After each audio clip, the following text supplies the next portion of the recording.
سمجھ گئی کہ اس کنفیوز کو دیکھنے کا لیے ہے. مارچ سن 2007 سابق چیف جسٹس استفاق چودھری کی معاملے میں حکومت گوگلا کی اسلام آباد میں چینل کے دفتر پر حملہ، آزادی صحافت پر ریاستی جبر کی تاریخ کا سیاہ ترین معاملہ.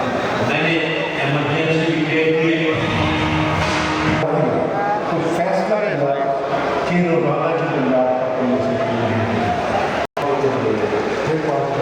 ہم نے فیصلہ کیا کہ اٹھانے نیوز چینلز کی نشریات بھی بحال ہو گئی، لیکن جیو نیوز اب بھی آزادی صحافت اور ریاستی جبر کے درمیان آگ مچولی کے اس نئے دور میں اب معاملات ایک بار پھر غیر یقینی کا شکار ہے.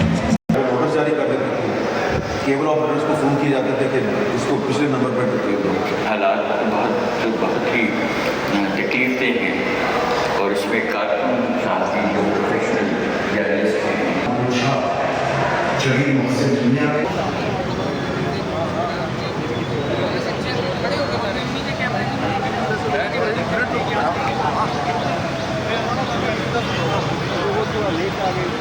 واٹس ایپ کا رہے گا.